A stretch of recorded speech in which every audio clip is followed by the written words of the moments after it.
pengalaman mengenai budaya positif. Budaya positif ini di mana sudah ada di sekolah kita sebenarnya. Hanya saja tinggal kita terapkan semaksimal mungkin agar kita bisa menuju pendidikan secara nasional itu menciptakan profil pelajar Pancasila. Konsep inti pada budaya positif ini pada modul 1.4 yang sudah kami bahas ini memuat konsep utama modul budaya positif. Pertama yang kita perhatikan adalah perubahan paradigma belajar, kemudian disiplin positif, kemudian kebutuhan dasar manusia, motivasi perilaku manusia, posisi kontrol restitusi, keyakinan kelas. Kemudian yang terakhir adalah segitiga restitusi. Pada perubahan paradigma belajar, ini merupakan sebuah pendekatan pembelajaran yang berorientasi pada peserta didik, menekankan pada pengembangan kompetensi dan karakter, serta memberikan fleksibilitas bagi pendidik dalam merancang pembelajaran. Paradigma ini muncul sebagai respon terhadap perkembangan zaman yang semakin kompleks dan bertujuan akan sumber daya manusia yang adaptif dan kreatif. Kebetulan saya kemarin sudah mencoba menerapkan pembelajaran dengan menggunakan media yang ada di sekolah kita, maka foto itu langsung saya tampilkan. Mudah-mudahan ini menjadi motivasi bagi kita semuanya untuk mendaya gunakan potensi yang ada di sekolah kita. Kemudian ciri-ciri utama pembelajaran dengan paradigma baru, yang pertama adalah berpusat pada peserta didik. Peserta didik menjadi pusat dari proses pembelajaran. Mereka aktif dalam membangun pengetahuannya sendiri melalui berbagai aktivitas yang menarik dan menantang. Kemudian penguatan kompetensi, pembelajaran tidak hanya berfokus pada transfer pengetahuan, tetapi pada juga pengembangan keterampilan berpikir kritis, kreatif, komunikasi, dan kolaborasi. Kemudian ada pengembangan karakter. Pembelajaran diarahkan untuk membentuk karakter peserta didik yang sesuai dengan nilai-nilai Pancasila seperti gotong royong, integritas, dan toleransi. Fleksibilitas, pendidik memiliki kebebasan yang lebih besar dalam merancang pembelajaran sesuai dengan karakteristik dan kebutuhan peserta didik.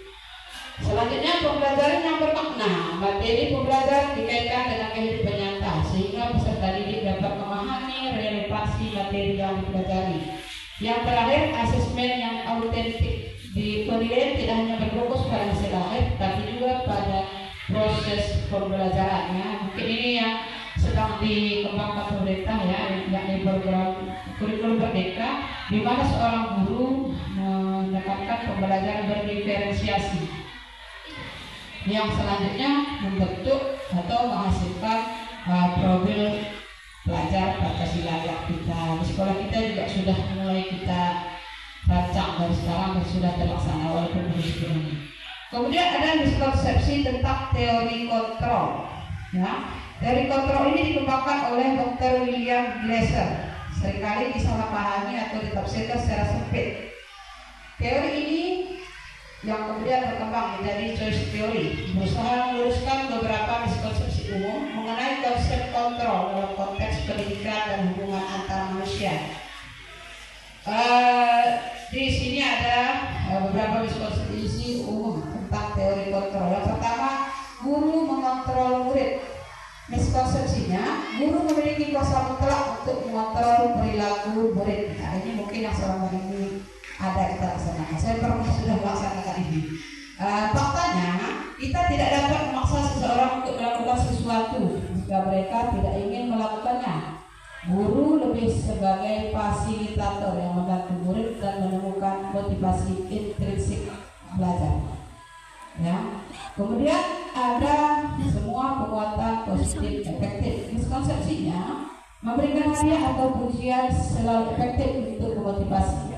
Faktanya, perbuatan positif yang tidak tulus atau tidak relevan dengan kebutuhan murid justru bisa kontraproduktif. Motivasi yang sejati berasal dari dalam diri individu.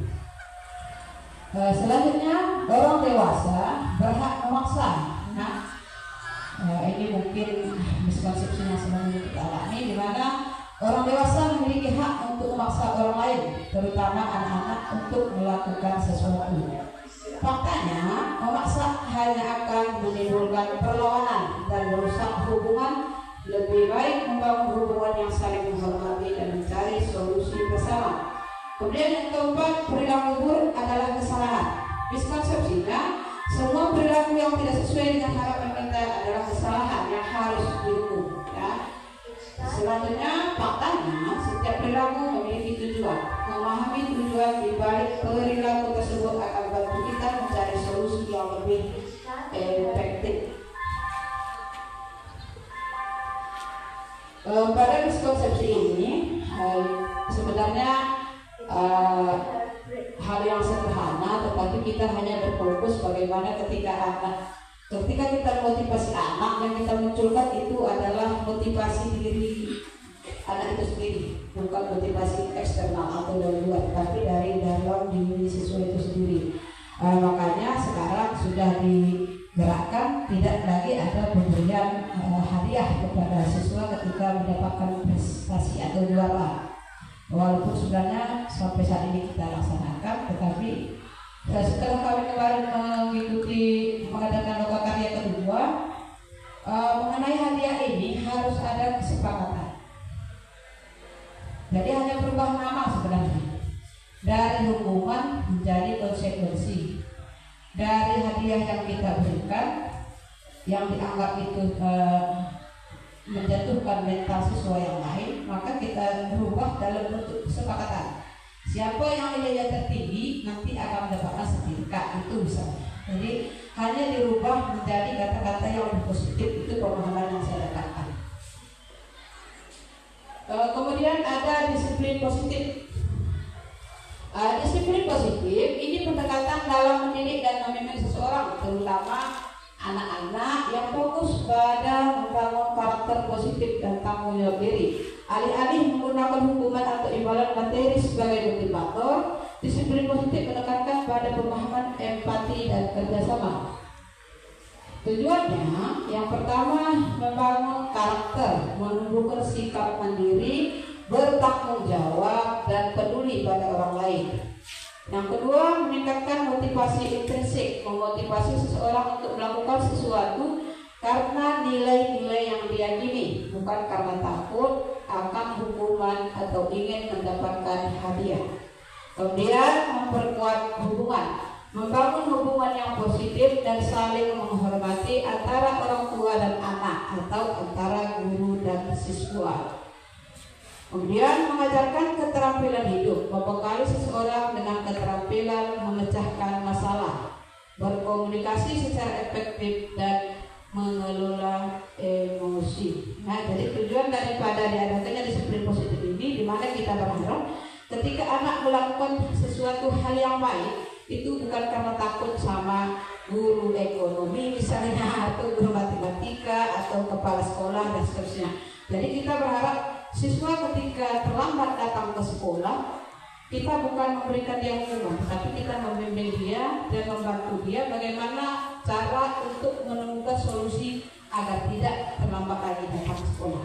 Itu pada inti daripada disiplin positif ini, sehingga anak terbiasa. Bukan karena misalnya, oh hari Senin nanti kepala sekolah jaga gerbang, saya harus cepat. Hari Selasa nanti kan ibu ini kan gak marah, ya, saya boleh berleha-leha. Itu yang tidak diharapkan. Makanya pada disiplin positif ini kita menekankan setiap perilaku anak itu tumbuh dari dalam diri anak itu sendiri. Dia misalnya tahu, kalau saya terlambat saya ketinggalan pelajaran, kalau saya tidak terlambat saya mendapatkan ilmu. Seperti itu. Tapi nanti kita diskusikan kembali bersama. Selanjutnya, nilai-nilai kebajikan. Nilai-nilai kebajikan adalah sifat-sifat positif manusia yang dianggap luhur dan patut dicontoh. Ini adalah prinsip-prinsip moral yang menjadi pedoman dalam berperilaku dan mengambil keputusan. Nilai-nilai ini bersifat universal. Universal ini maknanya berlaku secara umum. Ya. Nilai-nilai kebajikan universal, pertama ada kejujuran, berbicara dan bertindak sesuai dengan kenyataan. Kemudian keadilan, memperlakukan semua orang secara adil dan tanpa diskriminasi. Kasih sayang, rasa peduli dan perhatian terhadap orang lain. Kesabaran mampu mengendalikan emosi dan menghadapi tantangan dengan tenang. Kerendahan hati, tidak sombong dan mengakui kekurangan diri. Tanggung jawab, mampu mempertanggungjawabkan tindakan dan keputusan sendiri. Integritas, memiliki prinsip yang kuat dan konsisten dalam bertindak. Kerjasama, mampu bekerja sama dengan orang lain untuk mencapai tujuan bersama. Toleransi, menghargai perbedaan pendapat dan keyakinan. Kemudian yang ke-10 ada rasa syukur, mensyukuri segala nikmat yang telah diberikan. Selanjutnya mengenai kebutuhan dasar manusia. Kebutuhan dasar manusia dalam modul 1.4 ini ada 5 bagian. Yang pertama, kebutuhan untuk bertahan hidup. Kemudian cinta dan kasih sayang, kebebasan, kesenangan, kekuasaan. Kebutuhan untuk bertahan hidup ini adalah landasan dasar bagi setiap makhluk hidup, termasuk manusia. Ini adalah kebutuhan yang paling fundamental dan harus dipenuhi terlebih dahulu sebelum kita bisa memenuhi kebutuhan lainnya. Misalnya tempat tinggal, kebutuhan pangan, keamanan, kesehatan. Kemarin ketika kami melaksanakan elaborasi pemahaman, di situ disampaikan bahwa kalau ada siswa yang kurang fokus belajar, kita harus bertanya bagaimana keadaan anak mereka. Karena secara faktanya ketika kita lapar, biasanya kita kurang fokus. Kita harusnya berbalik seperti itu, bagi anak. Kemudian keamanan ini kan walaupun kita misalnya keamanan ini bukan harapan dengan terang sih. Misal anak ketika di jalan bannya bocor dan seterusnya, bukan keamanannya untuk sampai di sekolah ini terganggu. Seterusnya ada kesehatan. Mungkin anak tidak fokus belajar walaupun sudah sarapan, mungkin dia migrain, diare dan sebagainya. Selanjutnya ada kebutuhan sosial, cinta dan kasih sayang. Cinta dan kasih sayang yang pertama didapatkan oleh anak dari keluarga. Kita memiliki keluarga yang sebagai pedoman, berbagi kasih sayang dan dukungan. Di sini kita perhatikan, apalagi di sekolah kita ini banyak sekali siswa kita yang mengalami broken home ya bosnya ya. Jadi ini menjadi perhatian kita juga. Kemudian ada persahabatan, kita memiliki teman untuk berbagi cerita, pengalaman, dan menghabiskan waktu bersama. Kemudian di komunitas, kalau kita di sekolah, kita menjadi bagian dari komunitas atau kelompok sosial untuk merasa memiliki dan diterima. Mungkin di kelas itu siswa tersebut merasa terasingkan. Ketika dia merasa terasingkan, maka bawaannya dia tidak fokus, suka marah. Ketika guru menjelaskan dia tidak mau mendengarkan dan sebagainya. Jadi terkadang setiap pelanggaran yang dilakukan oleh siswa itu difaktori oleh merasa tidak diterima. Atau misalnya guru misalnya kita sebagai guru pernah menjatuhkan mental anak. Kamu memang pemalas. Jadi dia sudah mendokterin dirinya sendiri. Kalau berhadapan dengan kita, bahwa dia pemalas. Saya kan sudah dibilang itu pemalas. Maka saya harus lagi fokus mendengarkan penjelasan ibu tersebut. Itu sebabnya. Nah, kemudian ada hubungan romantis ya. Romantis ini bukan pacaran. Kita memiliki pasangan hidup untuk berbagi cinta dan membangun keluarga. Ini kenapa yang saya maksudkan? Ini saya fokuskan kepada guru sebenarnya. Jadi sebenarnya seperti kita di minggu sebelumnya ada diskusi seperti pendapat Basma, kalau guru bahagia siswa juga bahagia. Siswa bahagia, guru juga bahagia. Jadi menurut saya ini perlu saya masukkan, walaupun sebenarnya kita bisa berfokus saja kepada siswa. Nah, nanti kalau kita sampai ke siswa, dikiranya kita berhubung pacaran. Nah, kemudian kebebasan. Nah, ternyata siswa juga harus kita beri kebebasan, tapi dalam hal yang positif. Yang pertama, kebebasan berpendapat. Nah, diskusi kelas, siswa diberi kesempatan untuk menyampaikan pendapat dan ide-ide mereka dalam diskusi kelas. Kemudian debat, siswa dapat berpartisipasi dalam kegiatan debat untuk melatih kemampuan berpikir kritis dan menyampaikan argumen. Ini biasa kita temukan ketika pemilihan ke OSIS ya misalnya. Nah, selanjutnya mengelola kelas, siswa dapat memberikan masukan atau ide untuk perbaikan kelas, misalnya dalam hal dekorasi atau penataan ruang. Ya,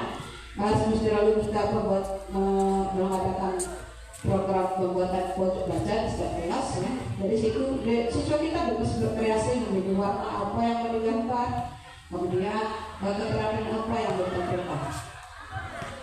Kemudian kebebasan memilih pilihan mata pelajaran. Nah, ini sebenarnya jadi masalah bagi kita ya. Saya sendiri sebagai guru geografi, saya kadang merasa tersisa. Kenapa siswa ini tertarik dengan pre-gas? Sementara ketika masuk geografi, saya tanya mengerti, semua mengerti. Tapi begitu saya ulang, tak ada yang bisa jawab. Tapi kalau pre-gas, mereka tidak perlu kita latih. Mereka tahu voli, bola, basket, dan seterusnya. Ya, jadi ini menjadi sebuah problematika juga bagi kita. Kemudian ada kegiatan ekstrakurikuler. Siswa dapat memilih berbagai macam kegiatan ekstrakurikuler yang sesuai dengan minat mereka, seperti klub olahraga, seni dan sains ya. Di sekolah kita sepertinya yang paling menonjol memang olahraga dan seni.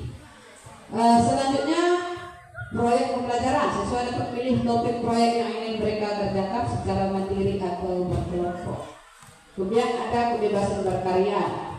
Seni, siswa dapat mengekspresikan diri melalui berbagai bentuk seni seperti melukis, menggambar, atau menulis ya, menulis cerpen, novel dan seterusnya. Musik, siswa dapat bermain musik atau menyanyi dalam kelompok musik sekolah. Ini kenapa saya masuk? Kebetulan sekolah kita sudah menyediakan keyboard, maka ini saya masukkan. Selanjutnya pementasan. Nah, kebetulan pementasan sudah kita laksanakan ya.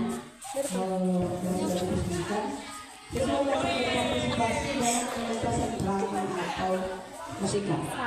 Kemudian kebebasan bertanggung jawab, mengatur waktu belajar.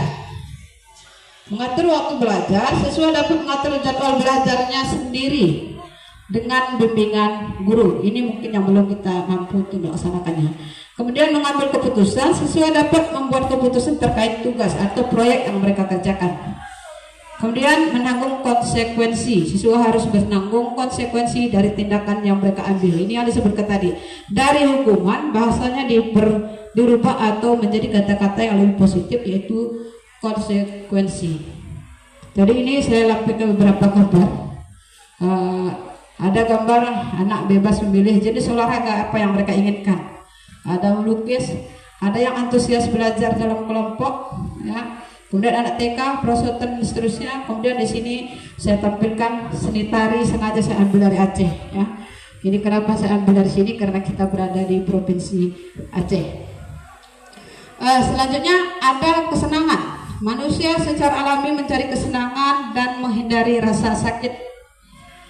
Di sekolah, guru dapat menciptakan suasana belajar yang menyenangkan dengan menggunakan metode pembelajaran yang variatif, memasukkan unsur permainan dan memberikan penghargaan.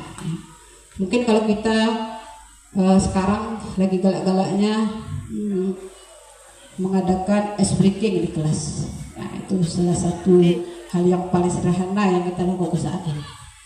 Kalau pembelajaran variatif tadi kita bisa menggunakan media yang ada di sekolah, apalagi sekarang di sekolah kita ini media kita menurut saya ketika kemarin saya sampaikan di Lokakarya sudah termasuk hampir sempurna lah fasilitas yang ada di sekolah kita ini, karena lab kita sudah lengkap, komputer kita banyak, fokus kita sudah ada beberapa buah. Jadi kalau kita misalnya mau mengembangkan media digital dalam proses pembelajaran, kita sekarang sudah lebih mudah. Mungkin kita tinggal mengatur jadwal penggunaannya saja. Ya. Kemudian untuk kesenangan tadi ada bermain, ada antusias dalam belajar dan seterusnya, kesenangan, ada humor, kemudian ada tertawa. Ya. Ini hal-hal yang bisa membuat kita senang. Ya, karena senang itu relatif ya, tidak semua orang memiliki kesenangan yang sama.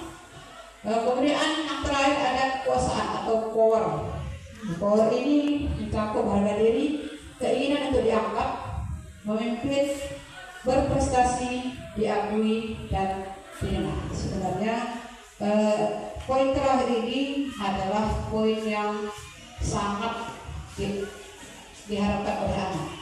Kita harus mengakui anak mampu memimpin, berprestasi, diakui, dan kita mendengar segala keluh kesah cerita anak, baik itu mengenai pribadi mereka ataupun mengenai kegiatan belajar.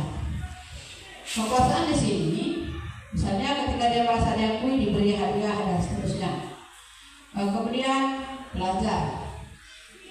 Selanjutnya ada kegiatan pramuka yang saya tampilkan di sini, karena ini yang sangat beda dari sekolah kita. Kemudian motivasi perilaku manusia. Banyak faktor yang mempengaruhi motivasi seseorang, antara lain pertama kebutuhan. Kalau kebutuhan kita cukup, bertahan hidup ada, kasih sayang ada, kekuasaan ada, kebebasan dan kesenangan, biasanya motivasi kita itu semakin tinggi. Kalau seandainya kita mau mengajar, perut kita lapar, biasa kita kurang fokus. Kalau kita mau mengajar, uang kita untuk belajar satu ada, kurang fokus. Itu pengalaman saya itu. Selanjutnya, tujuannya memiliki tujuan yang jelas dan spesifik dapat menjadi motivasi yang kuat. Nilai-nilainya yang diyakini seorang akan pengaruhi pilihan dan tindakannya. Minat terhadap suatu hal yang dapat menjadi dorongan yang kuat untuk belajar dan berprestasi. Yang terakhir ada emosi seperti rasa senang, sedih, marah atau takut dapat mempengaruhi motivasi. Kemudian ada 5 posisi kontrol guru. Ini materinya cukup panjang memang ini, 45 halaman. Posisi kontrol ini adalah suatu pendekatan dalam penanganan pelanggaran atau kesalahan yang berfokus pada pemulihan dan perbaikan daripada hanya pada hukuman. Alih-alih hanya memberikan sanksi, pendekatan ini bertujuan untuk melibatkan pelaku dalam proses perbaikan atau dampak tindakannya. Ini sebenarnya berkaitan dengan yang sudah kita bahas tadi, di mana ketika anak melakukan sebuah pelanggaran, kita memberikan arahan agar dia bisa memperbaiki dari kesalahan yang dilakukan supaya tidak terjadi lagi di masa mendatang. Kemudian 5 posisi kontrol tadi, yang pertama, kita sebagai guru, kontrol kita sebagai penghukum. Ciri-cirinya menggunakan hukuman fisik atau verbal untuk mengendalikan perilaku siswa. Ini contoh kecilnya, saya pernah melakukan ini. Kalau tidak kamu pukul Rabu depan, tidak usah diulang lagi. Nol. Itu sebenarnya sebuah karakter penghukum. Itulah yang mau saya ubah ini. Tampaknya dapat menciptakan rasa takut, tidak aman, kemudian kebencian pada siswa, karena ketika dia takut tidak selesai, mencontek ke kawan tidak dikasih, dia dendam sama kawan. Kemudian memicu perilaku agresif dan perlawanan.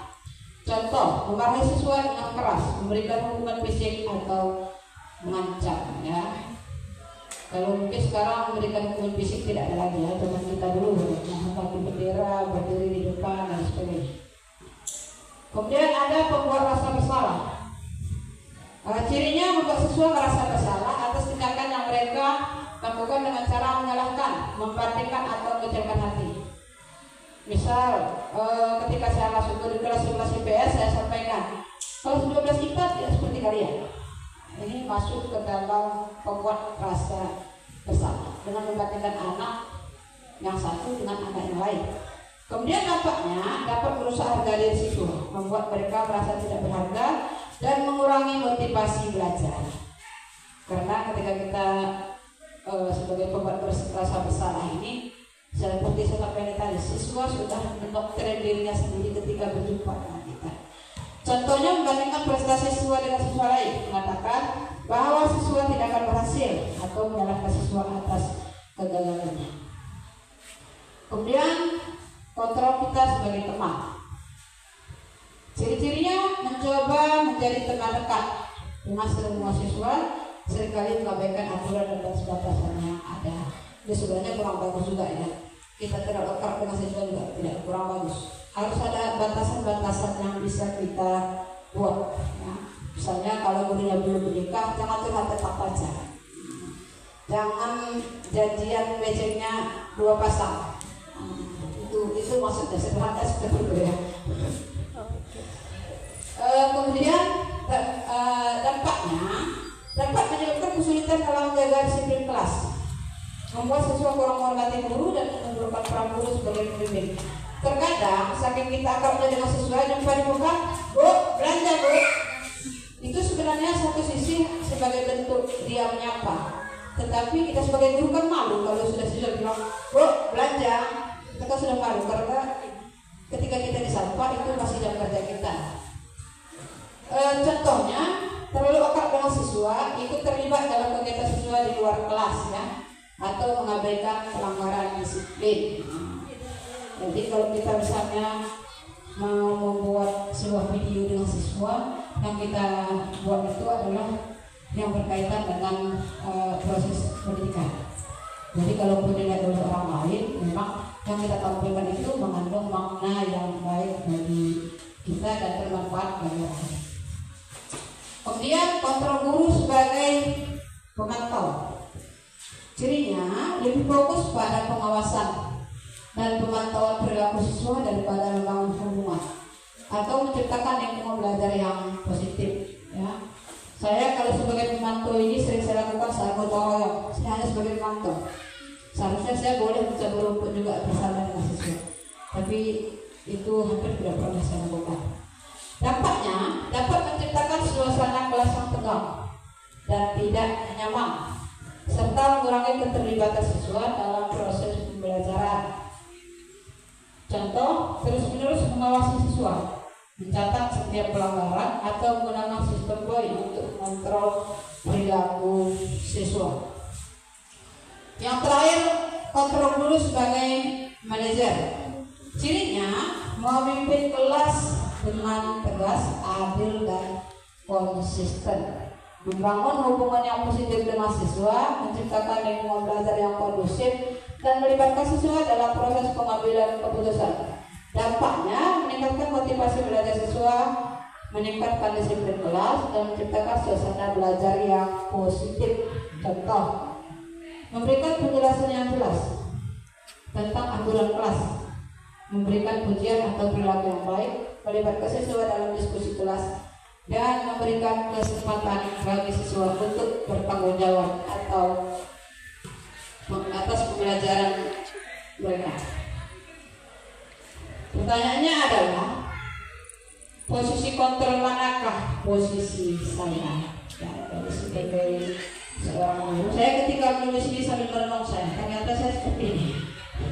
Jadi tidak perlu orang lagi menyampaikan, saya sudah tahu. Ternyata saya sudah pernah sebagai penghukum, sudah pernah sebagai teman, saya belum pernah. Sudah pernah saya pernah penghukum, sudah pemantau, sudah si pembuat merasa bersalah, saya sudah. Sekarang lagi belajar untuk menjadi manajer. Ya, sebelum kita lanjut ke materi berikutnya, besok kita minta pendapat senior kita dulu. Nanti Pak Adi, Pak Hadir dan Bu Salmeng.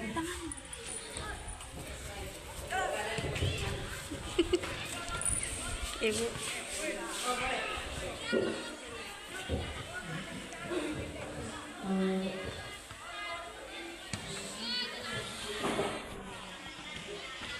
Terima kasih kepada Ibu Daya selaku CGP Angkatan 11 yang mudah-mudahan meraih keberhasilan yang sebaik-baiknya sesuai dengan. Nah, jadi kalau tadi Ibu Daya menanya saya di posisi kemana, nah sepertinya saya semua di situ. Yang pertama, saya juga sebagai penghukum. Arti penghukum di sini saya juga ada membuat kesepakatan kelas. Tapi mungkin kesepakatan kelas itu seperti yang dengan Ibu Daya akhirnya menjadi momok bagi mereka yang mau tidak mau mereka harus lakukan. Salah satunya saya sudah buat kesepakatan di situ bagi anak-anak yang dia sudah absen selama 3 kali dalam 1 bulan, itu saya wajib panggil orang tuanya. Nah itu apa? Sebenarnya sih tujuan saya bagus sebagai efek jerah kepada mereka supaya tidak terjadi lagi. Mungkin hari ini sama si A, jadi dengan adanya kontrol seperti itu saya lakukan, otomatis si B, si C ataupun berikutnya menjadi mereka menjadi pelajaran gitu kan. Nah baru setelah itu saya juga sebagai pembuat rasa bersalah. Benar, saya juga membandingkan contoh kegiatan kita ini mau menyambut menyebut 17 Agustus kan kita ada kegiatan. Nah saya sempat semalam saya tak bilang, lihat nak itu anak kelas 1 mereka tanpa dikotong wali kelasnya mereka bisa berlatih. Kenapa saya sudah di sini pun kalian tidak hargai? Nah itu juga saya termasuk. Ya jadi gimana sebenarnya sih untuk membuat rasa bersalah ini untuk kita hindari sangat sulit sekali ya. Karena mau nggak mau sebagai guru kita pasti secara tidak langsung ada karena tercetus perkataan seperti itu. Karena kan kenapa perbandingan itu kita membandingkan dengan yang lain karena kita ingin yang terbaik. Jadi namanya manusiawi ya. Guru juga itu sifat manusiawi kalau dia secara tidak langsung membandingkan gitu. Nah jadi walaupun di sini dampaknya tadi sudah saya indikan ya, namun gimana gitu. Nah kalau sebagai teman ini saya mungkin kayaknya nggak ada, karena saya terkenal guru cerewet di Bu Asma ya. Ada siswa udah curhat sama Bu Asma pokoknya butuh cerewet kali gitu ya. Mungkin sudah sifat alamiah saya di rumah pun saya cerewet, jadi terbal juga mungkin di sini. Nah tapi saya berusaha mungkin untuk menjadi teman, artinya di sini dalam hal yang positif ya. Hanya sekedar mereka mungkin untuk curhat, tapi sebatas guru dengan siswa itu dia.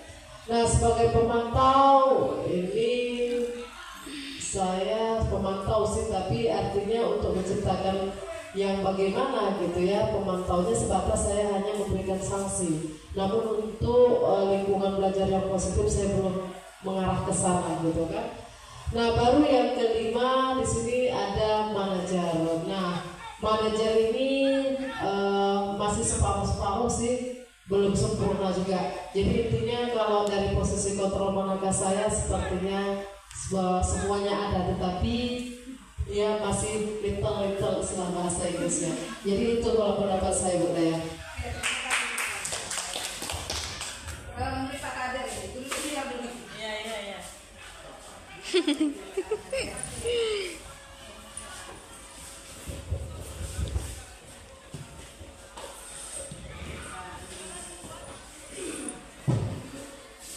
Oke, terima kasih atas waktunya.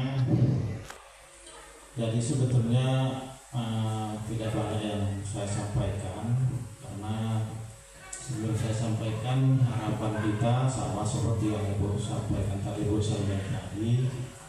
Karena bagaimanapun caranya sekolah kita wajib kita doakan, kita dukung supaya guru penggerak minimal ada di sekolah kita ini. Dan terima kasih kepada ibu-ibu yang sudah berjuang sampai saat ini. Semoga segala usaha perjuangan sampai akhirnya nanti tuntas dapat diberikan yang Maha Kuasa kesehatan, sehingga sekali lagi perjuangan ibu-ibu tidak sia-sia. Jadi mengenai yang ibu yang sudah sampaikan posisi di manakah, sebetulnya walaupun dengan pasti dengan jujur kita semua ya posisi ya sama-sama sama-sama posisi seperti yang ibu pikirkan. Apa yang posisi ibu pikirkan saat ini mungkin saya juga seperti itu. Jadi walaupun nggak banyak yang saya sampaikan seperti yang saya bilang awal tadi, bahwa sebetulnya posisi kita kalau satu organisasi seperti ini, satu sekolah biasanya ya nggak beda jauh. Nah, jadi harapan saya ketika nanti posisi Ibu CGP ini ditingkatkan, maka kami juga ikut menular, kira-kira seperti itulah. Nah, jadi hanya di situ tadi ada pengawasan ya, pengawasan. Apa namanya yang poin ketiga tadi? Pemantau. Pemantau. Jadi kalau masalah pemantau ini, ya kalau saya pribadi memang ini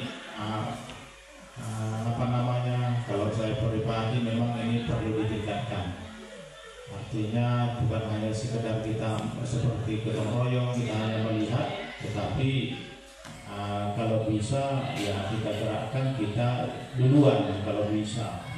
Seperti ada lagi kegiatan-kegiatan kita olahraga. Nah, kalau bisa olahraga ini juga tadi bagian mana itu saya kurang tahu.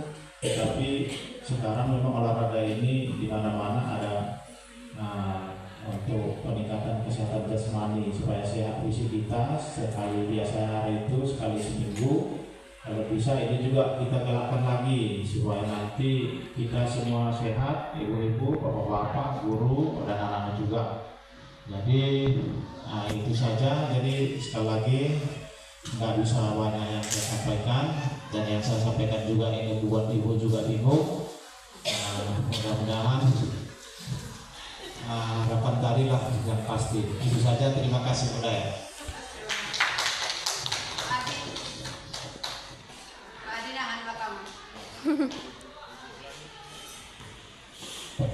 Baik, terima kasih kepada Ibu Salma ini, kepada Pak Kader, mungkin Bapak Ibu yang lain nanti ada sesi kita untuk berdiskusi.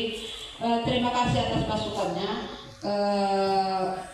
Karena guru senior juga ternyata seperti kita yang masih baru-baru ini pernah mungkin berada di posisi bintang kontrol ini.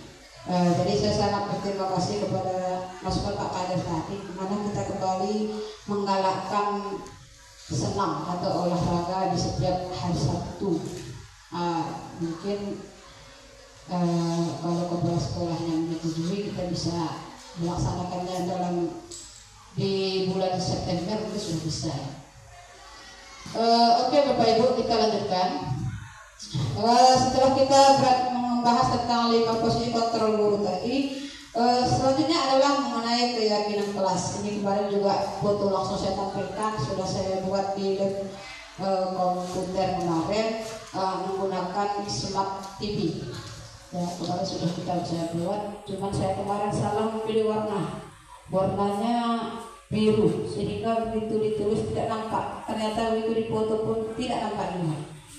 Tapi sebenarnya layarnya itu ada tulisannya. Mengapa keyakinan kelas bukan peraturan kelas? Nah, ini yang kita bahas tadi, bahwa keyakinan kelas kita berusaha menanamkan perbuatan baik itu dilakukan oleh anak atas kesadaran dia sendiri, atas konsekuensi yang sudah disepakati. Misal, siapa yang mematahkan sapu, dia yang menggantinya. Itulah konsekuensi, bukan hukuman. Jadi kita sudah ada kesepakatan dari awal. Misal, saya salut dengan Bu Salma ini. Sebelumnya saya di semester lalu saya melihat siswa yang tidak pernah absen diberi penghargaan, diberi reward. Mungkin besar tinggal memasukkannya ke kesepakatan kelas sehingga lebih keren, lebih positif bahasanya. Jadi anak termotivasi, ternyata karena tidak pernah absen itu dapat reward.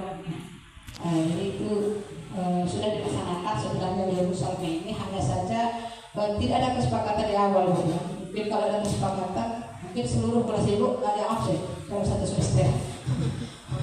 Ya, jadi saya termotivasi juga waktu itu. Ternyata walaupun hadiah yang kita berikan kecil, tetapi memotivasi diri anak untuk mempertahankan agar dia tidak ada absen, cabut, izin dalam satu semester itu. Kalau peraturan kelas ini biasanya dibuat sepihak, ya. Kalau namanya peraturan ada hukuman. Jadi ini keyakinan kelas, kesepakatan yang dibuat bersama oleh guru dan siswa. Jadi kita sebagai guru, misalnya saya wali kelas dengan kelas 11 IPS, saya buat kesepakatan kelas. Tapi ketika Bu Salma ini atau Pak Adi atau Bu Asma yang masuk, boleh buat kesepakatan tersendiri dalam proses pembelajaran itu boleh. Tidak menjadi sebuah permasalahan. Misal, saya sampaikan di lokakarya kemarin juga saya sampaikan. Mungkin peraturan di kelas kita selama ini tidak menerangkan. Tapi di lokakarya kemarin saya menyampaikan ketika belajar geografi saya membebaskan siswa saya makan. Mau makan gorengan, kerupuk, roti, permen, minum kopi pun saya persilahkan. Kenapa saya persilahkan? Karena pengalaman saya sering sekali saya mendapatkan siswa ini kenapa terlambat. Tadi Bu, guru ini lama kali keluar, saya nggak sempat makan, saya lapar. Daripada saya pingsan Bu. Jadi saya nggak mau tahu lagi mau komentar seperti apa. Kemudian ada lagi kalau siswa ini di kantin situ habis Bu, kami harus kesana. Saya udah 8 kali Bu, kok saya tahan lagi. Dari situlah saya berinisiatif untuk memberikan siswa kesempatan untuk makan di kelas. Tapi saya sampaikan tidak boleh makan mie, indomie, dan sebagainya. Yang jelas yang menggunakan piring dan sendok tidak saya perbolehkan. Karena menurut saya itu sangat mengganggu. Tapi kalau makan roti, mudah-mudahan itu kan tidak bersuara. Dan setelah sudah hampir 3 tahun ini saya laksanakan, alhamdulillah, walaupun ada ribut sedikit itu biasa. Karena mungkin ketika saya apalagi ketika anak saya datang, saya keluar, siswa sudah ribut. Jadi saya anggap ketika ada masalah sedikit, ketika mereka berebut makanan, alhamdulillah bisa dikondisikan. Kalau peraturan kelas, yang namanya peraturan dia bukan konsekuensi, tapi adalah hukuman. Misal, kalau kamu ternyata inilah setelah saya masuk CGP ini, itu yang saya pahami sekarang. Ketika kita membakar sepatu siswa, slot ya. Ternyata kalau kita buat kesepakatan dari awal tidak menjadi sebuah masalah. Yang menjadi masalah karena kita tidak membuat kesepakatan dengan orang tua murid. Maka mereka beranggapan kita memberikan hukuman. Kita menganggap itu bukan hukuman, kita beranggap itu konsekuensi atas kesalahan yang dibuat secara berulang. Tetapi orang tuanya karena tidak mengetahui itu, dia beranggap kita memberikan hukuman. Itu kapasitas pihak. Itulah simpelnya. Nah, jadi kalau misalnya kita seperti kata Bu Salmeni tadi, 3 kali absen dalam 1 bulan, panggil orang tua. Itu bukan hukuman, itu konsekuensi. Karena sudah dibuat kesepakatan dari awal. Jadi kalau misalnya saya sering mengatakan sama siswa, ibu kalau masalah, kalian laporkan ke dinas, semua takut. Karena kenapa? Sudah ada kesepakatan dari awal. Mungkin usaha juga seperti itu. Jadi kalau orang tuanya datang, anak saya SMP seminggu, sebulan, libur, nggak dipanggil. Usaha ini baru 3 hari sudah dipanggil. Tanya anaknya, sudah dibuat apa tidak kesepakatan? Kalau anaknya tidak mengakui tidak ada, yang lain mengakui ada, maka posisi kita aman. Kemudian juga kita tidak ada sebuah masalah. Keyakinan kelas ini seperangkat nilai dan prinsip yang disepakati bersama oleh guru dan siswa untuk menjadi pedoman perilaku dan interaksi di dalam kelas. Ini seperti kompas yang memandu semua anggota kelas yang lain dalam aktivitas belajar. Keyakinan kelas ini bukan sekedar aturan. Contoh, yang pertama, saling menghormati, menghargai perbedaan pendapat, mendengarkan dengan aktif dan tidak mengganggu orang lain. Kemudian bertanggung jawab atas pembelajaran kami, mengerjakan tugas dengan sungguh-sungguh, hadir tepat waktu, aktif dalam bertanya. Bekerja sama untuk mencapai tujuan bersama, saling membantu, berbagi ide, dan menghargai kontribusi setiap anggota. Jadi jelas kita ada ketua kelas, bendahara dan sebagainya. Kita menghargai setiap peran dari anak. Dan kita juga di komunitas sekolah kita ini guru, kita semua memiliki peran di sini. Jadi kita menjalankan peran kita masing-masing supaya tercipta keyakinan kelas yang bisa kita laksanakan secara efektif. Kemudian menjaga lingkungan kelas, menjaga kebersihan, merawat fasilitas dan menggunakan sumber daya dengan bijak. Jujur dan terbuka, berani mengungkapkan pendapat, mengakui kesalahan dan saling percaya. Kemudian yang terakhir ada segitiga restitusi. Inilah puncak daripada materi yang kita bahas dari awal tadi. Segitiga restitusi membantu siswa belajar dari kesalahan. Segitiga restitusi adalah sebuah konsep dalam pendidikan yang bertujuan untuk membantu siswa belajar dari kesalahan yang mereka lakukan dan tumbuh menjadi individu yang lebih baik. Konsep ini menekankan pada pemulihan dan perbaikan, bukan hanya pada konsekuensi. Jadi maknanya di sini, selain kita memberikan konsekuensinya kepada anak, anak menjalankan konsekuensinya, kita juga memberikan kesempatan anak mencari solusi, dan kita juga bisa berkontribusi memberikan bagaimana solusi terbaik ke depannya supaya pelanggaran yang dilakukan tidak lagi terjadi. Pada segitiga restitusi, yang pertama kita menstabilkan identitas.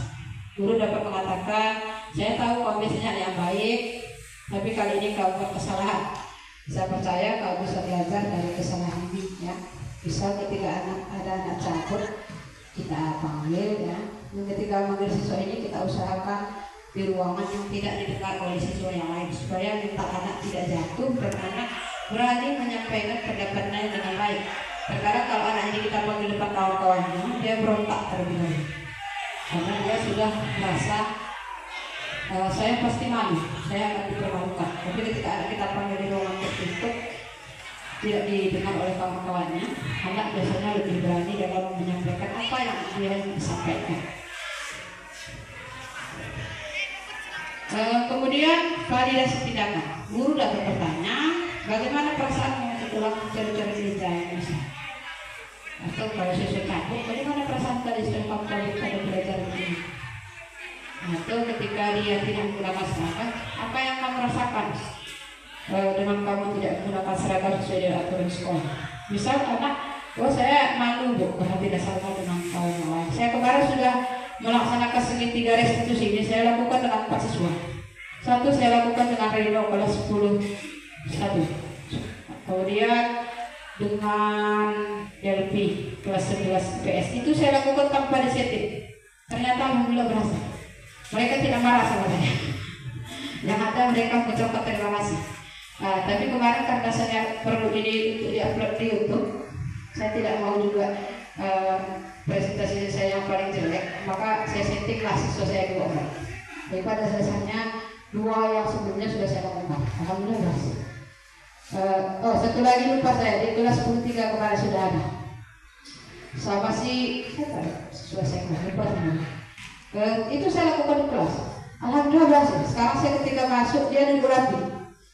Kemarin kalau saya masuk dia duduk seperti di warung kopi. Sekarang sudah rapi dia duduk. Mudah-mudahan ke guru lain juga sama. Kemudian bagaimana menurutmu tindakan itu mempengaruhi teman-temanmu? Dan apa yang bisa kamu lakukan untuk memperbaiki kerusakan yang kamu buat? Misal kalau dia mencoret-coret meja, misalnya dia nanti saya menghapusnya bu, tuliskan, atau misalnya ketika dia cabut, saya tidak akan cabut lagi bu. Kita tanya dia solusinya bagaimana cara dia mengatasi supaya dia tidak cabut lagi. Jadi kita tidak, kalau kamu cabut lagi tinggal kelas, bukan seperti itu. Apa yang bisa kamu lakukan kalau kamu supaya kamu tidak cabut lagi di masa yang akan datang. Kemudian yang terakhir adalah menanyakan keyakinan. Jadi kita bertanya apa yang kamu belajar dari kejadian ini. Misalnya setelah dia cabut kita tanya apa yang kamu hikmahnya setelah kamu cabut ini. Bisa dibilang saya ketika pelajaran bu, bapak itu atau ibu itu juga saya tidak bisa mengerjakan. Kita tinggal beri saran kalau mempengaruhi. Kemudian bagaimana kamu akan menunjukkan nilai-nilai tersebut di masa depan? Ya, bisa lihat sudah seperti bersama ini tadi kesepakatan kelasnya cabut 3 kali panggil orang tua. Kemudian dia bisa menunjukkannya dengan cara dia tidak absen lagi. Atau mungkin kalau dia absen lagi itu tidak sampai 3 kali mungkin salah. Itu mungkin kalau keperluannya sudah terlalu besar. Oke Bapak Ibu, ini penutup. Tapi sebelum penutup saya mohon juga ada masukannya. Dari Bapak Ibu sebagai perbaikan bagi diri saya sendiri dan bagi kita semuanya. Mudah-mudahan kita mampu menciptakan sekolah kita ini menjadi sekolah yang lebih unggul. Ya, kita mampu menciptakan anak-anak kita ya sesuai dengan program P5. Ya. Silakan Bapak Ibu yang ingin memberikan bertanya juga boleh, kita berdiskusi juga boleh. Silakan Bapak. Ini memang masalah yang keyakinan kelas atau peraturan kelas. Jadi ini yang sudah disampaikan Ibu Dayat tadi, ini pengalaman kita masing-masing kan gitu ya. Jadi memang kadang-kala ini pendapat saya, kadang-kala kurikulum merdeka ini ada positif, ada negatifnya juga. Jadi saya secara pribadi mengenai keyakinan kelas atau peraturan kelas yang contoh yang sudah sampaikan Ibu Dayat tadi, misalnya anak-anak bisa makan di kelas ya. Jadi saya berpikir begini, kalau saya jangankan makan di kelas, keluar sana pun nggak saya kasih, begitu. Jadi memang saya kalau sudah yang mana di sini keyakinan kelas atau peraturan kelas, karena peraturan ini pun atas dasar kesepakatan juga dibuat peraturan. Apakah itu termasuk juga bukan keyakinan kelas atau peraturan yang sudah kita sepakati itu tidak termasuk peraturan kelas? Jadi kalau menurut saya jadi yang pengalaman tadi saya takutnya begini, ibu udah mengizinkan sesuatu di kelas, saya kebalikannya. Jadi yang mau saya sampaikan di sini, yang mana yang salah?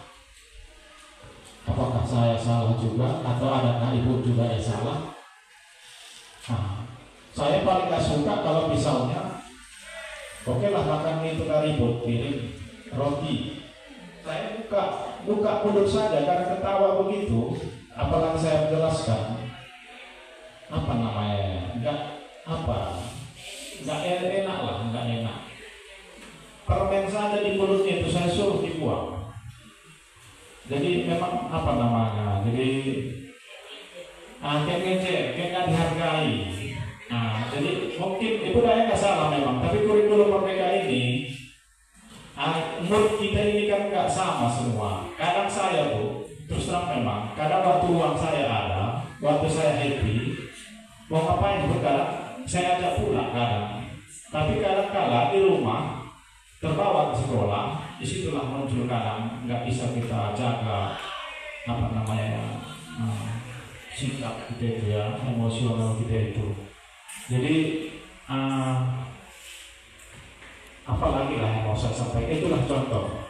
Jadi kalau menurut saya, apakah misalnya yang saya buat itu misalnya nggak saya kasih, kemudian kalau misalnya saya buat hukuman atas dasar kesepakatan, tak salah seperti itu. Begitulah yang mau saya sampaikan. Jadi dalam pikiran saya nanti sekali lagi kawan-kawan juga yang lain, ya Bunda yang kemarin bisa dapat makan kami di kelas. Kalau kita dengarkan alasan orang itu, wah nggak bisa. Kami baru masuk, kami terlambat tadi Pak bangun, kami diantar tadi sama Bapak. Kalau kita dengarkan semua, gawat kita ini nggak belajar lagi kita ini. Jadi kita juga harus bijak. Yang mana alasan siswa itu hanya sebatas kesenangan, yang mana memang atas dasar motivasi. Jadi itu saja. Kalau menurut saya tidak salah kalau kita buat disiplin. Kalau menurut saya disiplinnya itu hanya kadang disiplin ini menurut saya, kalau dulu pengalaman saya nggak mau lagi saya nampar, itu saya akui. Dan lagi saya mencubit itu pun saya pastikan tidak bengkak, hanya sebatas ingat-ingat. Makanya kalau saya masuk hari Senin, Selasa, Rabu nggak ada siswa saya di kelas yang tidak pakai baju masuk dalam. Tapi kalau misalnya batik, kadang celananya kadang tidak seragam, mau kadang oke lah saya ikhlaskan nggak masuk dalam. Kadang celananya dibengkak, nggak jelas, ada settingnya gimana yang lain lah. Itu ikhlas saya. Tapi kalau Senin, Selasa, Rabu itu itu nggak ampun. Kadang anak-anak juga, Pak, kenapa Bapak nggak Bapak pun nggak masuk dalam gitu kan? Ya saya jawab langsung, karena tipe baju kita dengan mereka itu kan nggak sama, beda. Itu supaya mereka juga tahu. Kadang memang jawaban pertanyaan mereka, ya pikir mereka biasa saja, tapi setelah mereka memahami, mereka menjadi tahu. Itu saja budaya dan juga teman-teman yang lain, bagaimana tanggapan kita supaya nanti seperti yang saya bilang tadi tidak ada ibu ini begini, bapak ini begini, sehingga nanti sama guru beda-beda anak pandangannya. Terima kasih.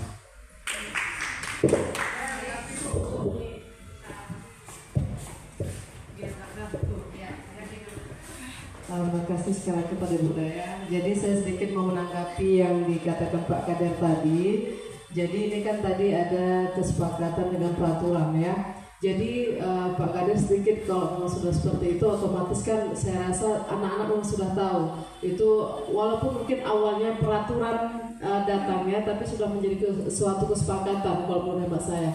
Karena saya pribadi memantau anak-anak itu kalau sudah jam babak mereka itu bang mau gimana mereka buru-buru diusahakan jangan sampai Pak Kader masuk kelas.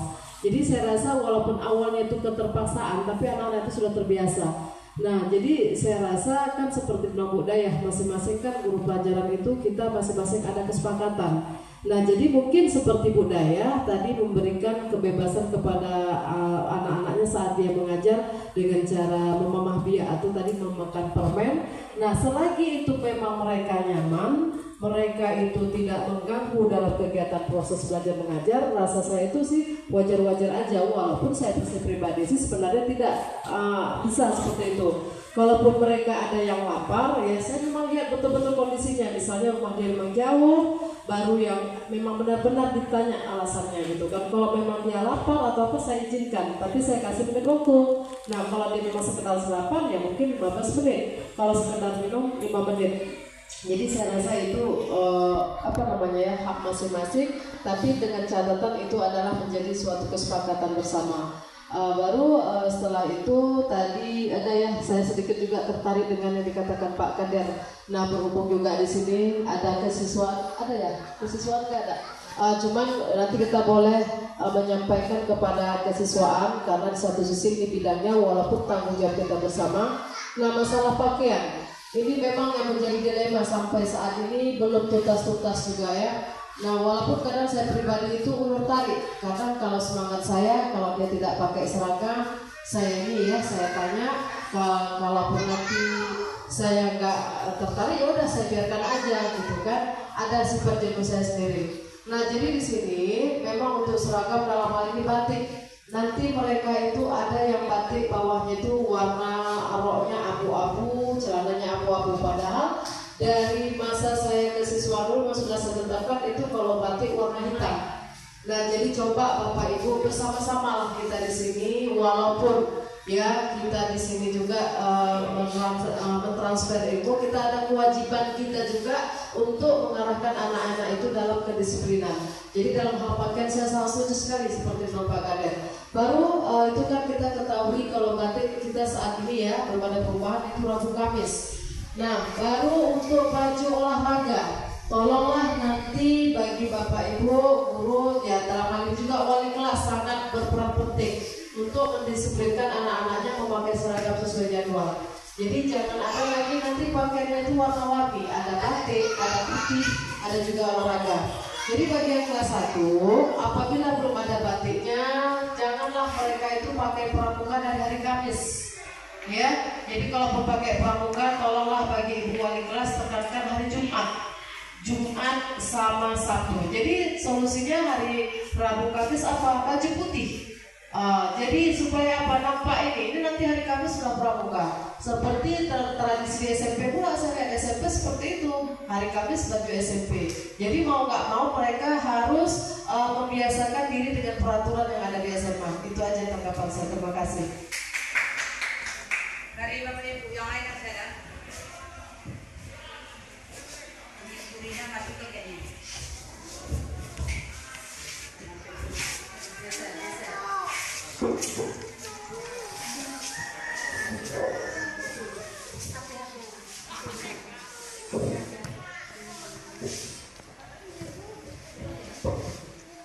Terima kasih kepada Budaya karena memberi kesempatan kepada saya untuk memberi masukan sedikit.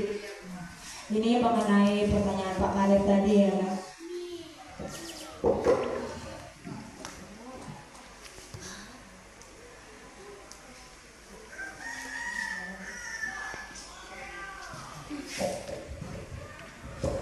Mengenai masalah kurikulum merdeka ya kan, sepertinya kurikulum merdeka ini jauh dari pengharapan kita. Ini mengenai keyakinan kelas tadi. Memang pun saya kurang sependapat dengan Budaya ya kan. Memang istilahnya kita dalam kurikulum merdeka ini adalah menghamba pada siswa. Tapi menghambat para siswa bukan berarti kita tidak bisa menuntut. Jadi kita menghambat para siswa, tapi kita juga bisa menuntunnya untuk menjadi ke arah yang lebih baik. Jadi misalnya tadi makan di dalam kelas itu memang kesepakatan kelas, tapi kesepakatan kelas itu bukan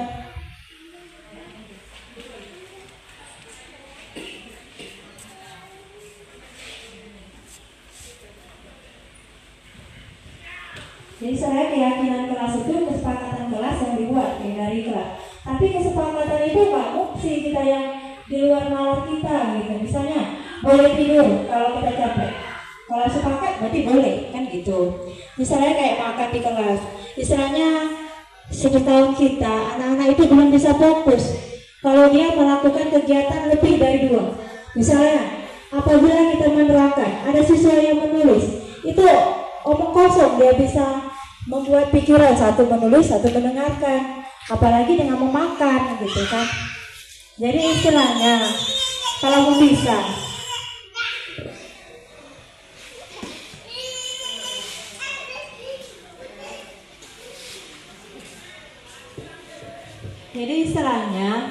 kita itu membuat kesepakatan kelas itu yang istilahnya ada adabnya gitu. Selain kita menerangkan siswa makan, seperti kan bukan hanya ilmu yang diperoleh anak-anak. Jadi istilahnya kita akhlaknya pun juga harus dijaga. Jadi bagaimana akhlak anak itu terjaga kalau dia nggak menghormati orang gitu kan. Apalagi gurunya lagi menerangkan dia makan di kelas. Sepertinya itu tidak ada akhlak, itu menurut saya. Mungkin berbeda dengan menurut budaya ya kan. Kalau saya ada siswa yang belum makan, saya kasih waktu dia 5 menit. Boleh keluar nak makan di luar. Jangan di kelas. Kenapa? Kita kan mau buat anak itu, belum tentu semua anak itu ada uang untuk makan. Soalnya kasihan bagi mereka yang tidak punya uang. Dan akhlaknya pun nggak bisa dijaga kan gitu. Jadi istilahnya kita sebagai guru bukan hanya memberi ilmu, tapi bisa memberi akhlak kepada anak ini supaya lebih baik dari sebelumnya. Saya rasa seperti itu udah ya.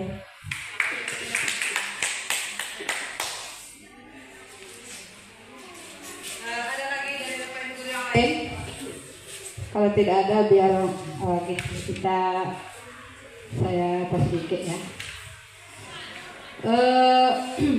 Mengenai pertanyaan Pak Kadir tadi ya, hukuman peraturan dan keyakinan kelas. Setelah kami bahas modul 1.4 ini Pak, perbedaan peraturan, kita memberikan hukuman, kita buat secara sepihak, kemudian dia biasanya anak mengalami kekerasan fisik.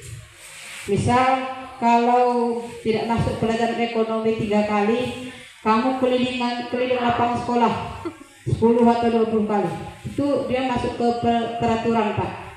Tapi kalau hanya 2 kali, kemarin setelah kami pelajari itu bukan hukuman, karena tidak sampai menyakiti fisik si anak. Itu maknanya di sini. Jadi tidak mesti juga semua alasan anak itu harus kita terima seperti yang Bapak sampaikan tadi. Kemudian kalau keyakinan, dia konsekuensi. Ini kita kesepakati.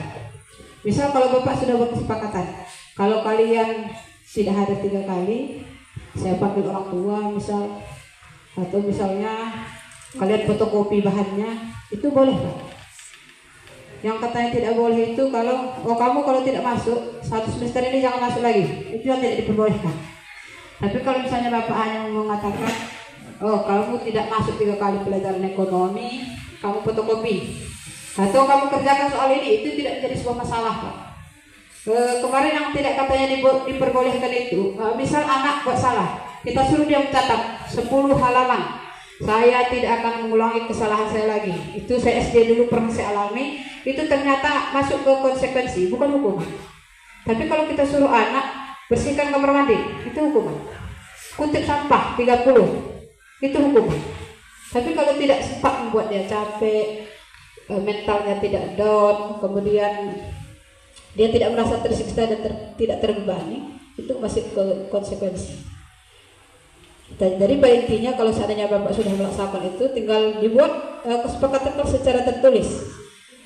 Jadi kalau sudah ada kesepakatan tertulis, tidak ada lagi anak itu mengatakan, Pak Kadir ini kejam, ibu ini enggak, ibu ini enggak. Tidak akan lagi ada pendapat seperti itu, karena kita pahami kita masing-masing guru memiliki cara yang berbeda dalam kita mendidik anak. Mungkin di rumah kita saja kita mendidik anak dengan cara yang berbeda, tetapi tujuan kita adalah sama, tetap untuk menciptakan anak kita itu berkarakter, pintar, mandiri dan sebagainya. Kemudian sedikit saya menanggapi ya mengenai makan ya, makan tadi, karena saya memang sudah berlakukan ini hampir 3 tahun, saya akui. Tapi saya selalu menyampaikan ke anak, jangan disamakan dengan guru lain. Boleh makan hanya pelajaran geografi. Ketika ibu sudah keluar, ada guru lain, kalian masih makan, kalian dimarahi, itu tanggung jawab kalian sendiri. Tapi kalau pelajaran geografi, kalian makan, tiba-tiba ada guru yang masuk, misalnya kepala sekolah atau pengawas, saya sampaikan itu saya bertanggung jawab. Sama seperti saya ketika pelajaran geografi, saya terkadang menyuruh anak menggunakan handphone. Saya sampaikan, handphone itu saya tanggung jawabi dari jam 7.30 sampai 8:50 menit, 2 jam saya ngasih. Setelah saya keluar, itu tidak lagi berhubungan dengan saya. Terserah guru yang berikutnya apa konsekuensi yang diberikan. Kemudian mengenai makan tadi, saya juga pernah menonton di YouTube ya, banyak di negara-negara maju mereka memperbolehkan anak melakukan hal-hal tersebut. Makanya saya juga sudah mulai menerapkan, dan ketika saya kemarin mengikuti lokakarya itu bukan menyalahkannya, dalam artian mereka mengatakan, oh ibu mampu ya menerapkan itu yang mereka sampaikan. Ya, jadi saya bukan bermaksud karena bapak ibu memberikan masukan menjadi masalah saya tidak. Karena saya kembali berpegang setiap kita guru mendidik anak itu ada cara kita tersendiri, tetapi keyakinan kita sama adalah untuk membentuk karakter anak menjadi lebih baik, pintar dan sebagainya. Kemudian mengenai seragam tadi, misalnya seragam tadi itu masukan ya. Masukan, tetapi ya nanti saya sebagai wali kelas 11 IPS akan lebih saya galakkan lagi. Kemudian itu kembali ke maka kesesuaian ya ibu. Nah, jadi saya cuma memberikan motivasi terhadap saran yang diberikan memang cukup baik ya, mengingat dengan anak berbagai macam seragam yang digunakan, terkadang kita sampai mengajar pun bingung juga. Mereka semua suka dengan baju olahraga, dan kita bingung kapan mereka olahraganya. Oke Bapak Ibu, penutup ya. Terima kasih sudah memberikan masukannya, sudah berpartisipasi, memberikan pendapat dan sebagainya ya. Penutup terakhir yang saya sampaikan, bahwa penerapan disiplin positif hendaknya guru memiliki standar kepribadian, profesionalisme dan sosial yang baik, di mana guru mampu merefleksi dirinya dalam posisi kontrol saat ini sebagai manajer. Ya, jadi dari tahap posisi kontrol tadi kita diharapkan semuanya berada di posisi manajer ya. Tetapi saya paham bahwa kita harus berproses. Ada yang bisa cepat, ada yang mungkin bisa lama dalam menuju tahap menjadi kontrol manajer. Kemudian di mana guru mampu menuntut murid menjadi insan yang mandiri, merdeka dan bertanggung jawab.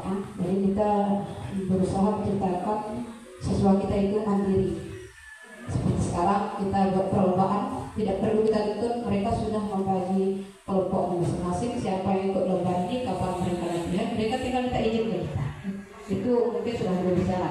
Kemudian merdeka juga kita sudah mulai memberikan wadah kepada anak kita di sini untuk mengkreasikan diri, baik itu di bidang seni, olahraga dan sebagainya. Kemudian bertanggung jawab, ini yang kita harapkan tadi dengan adanya konsekuensi yang kita berikan kepada anak. Kita berharap anak itu bertanggung jawab terhadap dirinya sendiri agar anak itu sadar posisi dia sebagai seorang siswa. Oke Bapak Ibu, terima kasih, semoga bermanfaat bagi kita semuanya, terutama diri saya pribadi. Semoga saya bisa merubah diri saya menjadi lebih baik lagi, jadi lebih profesional lagi. Saya semoga kedepannya bisa memantaskan diri saya untuk menyandang gelar sebagai guru di sekolah kita ini. Kebetulan ini kelas 12 BS ya. Terima kasih. Saya akhiri. Mohon maaf atas segala kata-kata yang salah. Mungkin ada tingkah laku saya yang kurang pas, baik dari perkataan, perbuatan, dan cara saya menyapa. Saya mohon maaf. Terima kasih. Saya akhiri. Wabillahi taufiq wal hidayah. Assalamualaikum warahmatullahi wabarakatuh. Selamat siang bagi kita semua.